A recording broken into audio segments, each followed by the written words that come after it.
Hello दोस्तों, Paramount competition cracker में आपका बहुत बहुत स्वागत है। मैं हूं आपका जीके जीएस शिक्षक मृत्युंजय।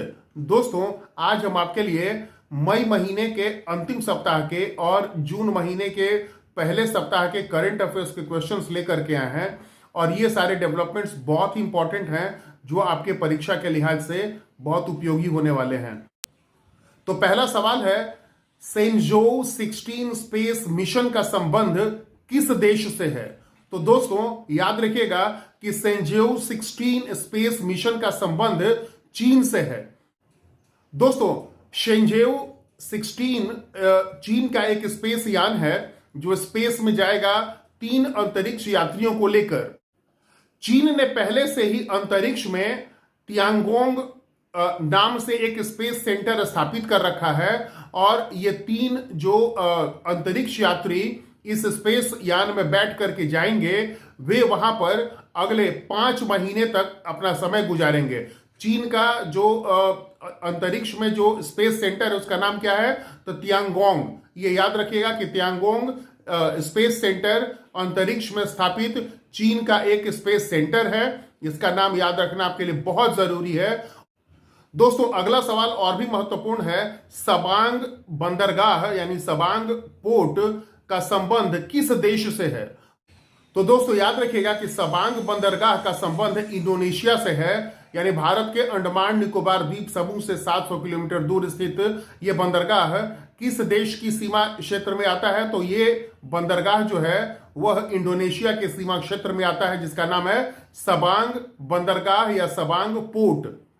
देखिए, इस बंदरगाह के डेवलपमेंट में इंडोनेशिया और भारत संयुक्त रूप से साझेदार के तौर पे काम करने वाले हैं और अगर इस बंदरगाह का सफलतापूर्वक विकास कर पाने में ये दोनों देश सक्षम होते हैं तो इसके लिए फिर इसके बाद भारत के समुद्री व्यापार के लिए अपार संभावनाओं का दरवाजा खुल जाएगा, क्योंकि इस बंदरगाह के माध्यम से भारत को मलक्का स्ट्रेट या मलक्का जलडमरू मध्य इंडोनेशिया और मलेशिया इनके बीच की एक संकरी जो पट्टी है उससे होकर गुजरने और इस क्षेत्र के प्रमुख व्यापारिक चेक पॉइंट्स तक पहुंचने में भारतीय जहाजों को मदद मिलेगी।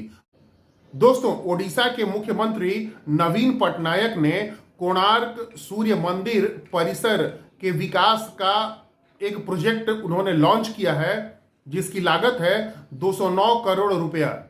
इसे Konark heritage area development plan का नाम दिया गया है और इस पूरे प्रोजेक्ट की जो धनराशि है, व्यय राशि है, वह है 209 करोड़ रुपए की।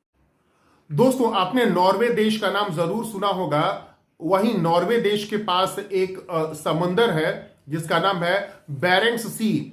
तो इसी बैरेंट्स सी में नॉर्वे का एक द्वीप है जिसका नाम है बेयर द्वीप, यानी बेयर नाम का एक टापू है और इसी टापू पर दलदली मिट्टी का एक ज्वालामुखी पाया गया है और इसी द्वीप पर जलमग्न यानी पानी के नीचे यानी पानी से ढका हुआ एक मिट्टी का ज्वालामुखी प्राप्त हुआ है। ऐसी भूगर्भीय संरचना समुद्र तल से मीथेन जैसे गैस या तरल पदार्थों के लगातार निकाले जाने के बाद बनती है और इसी तरह की एक संरचना बनी है। कहां पर? तो बैरेंट्स सागर में नॉर्वे के अधिकार वाले बेयर द्वीप पर ऐसी संरचना देखी गई है। ग्लोबल पोलियो इरेडिकेशन इनिशिएटिव की शुरुआत किस वर्ष की गई थी?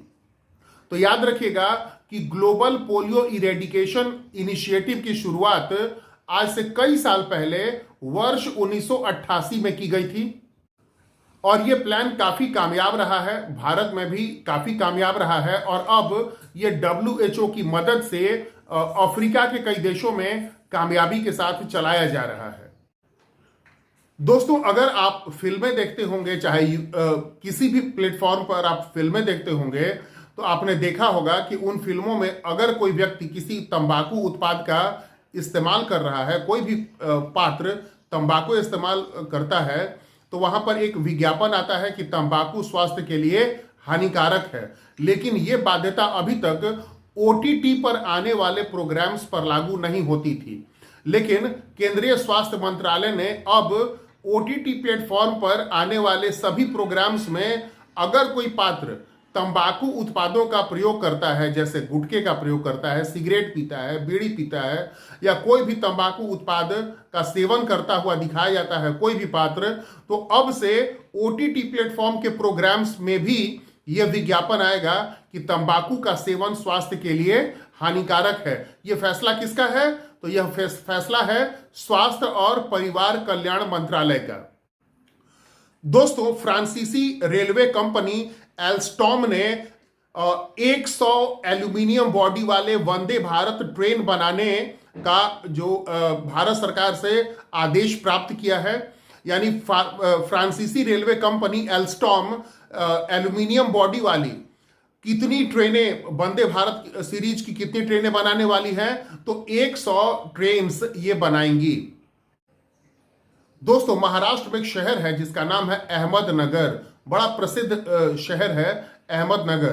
तो महाराष्ट्र की वर्तमान एकनाथ शिंदे सरकार ने यह फैसला किया है कि अहमदनगर शहर का नाम बदलकर 18वीं शताब्दी की जो मराठा रानी थी, उनका नाम था अहिल्याबाई होलकर, उनके नाम पे रखा जाएगा और अब इस शहर का नाम होगा अहिल्यानगर। तो अहमदनगर का नाम बदलकर क्या किया जा रहा है? अहिल्यानगर। ये याद रखिएगा। और किनके नाम पर है? तो 18वीं सदी में एक मराठा रानी थी और वो काफी धर्मपरायण थी। उन्होंने पूरे भारत में कई सारे मंदिरों का निर्माण कराया था, बड़ी प्रसिद्ध रही हैं और जनता के बीच काफी लोकप्रिय भी रही हैं अहिल्याबाई होलकर। दोस्तों, जनवरी से मार्च 2023 के बीच जो भारत का जीडीपी ग्रोथ रेट रहा है, यानी ये 3 महीने, यानी एक अंतिम तिमाही कह लें वित्त वर्ष का, तो ये जो अंतिम तिमाही है वित्त वर्ष का, इसमें भारत का जीडीपी ग्रोथ रेट कितना रजिस्टर किया गया है? 6.1%। 6.1% जनवरी 2023 से मार्च 2023 के बीच का ये ग्रोथ रेट है। 6.1% जीडीपी ग्रोथ रेट। दोस्तों, 2021-22 में जो भारत सरकार का राजकोषीय घाटा था, यानी फिस्कल डेफिसिट जिसको कहते हैं, तो भारत सरकार का जो राजकोषीय घाटा था वह था 6.71%, यानी 6.71%। लेकिन खुशी की बात यह है कि वित्त वर्ष 2022-23 में यही राजकोषीय घाटा अब कम होकर हो गया है 6.4%। तो चलिए अब मिलते हैं अगले वीडियो में। आपका बहुत बहुत धन्यवाद।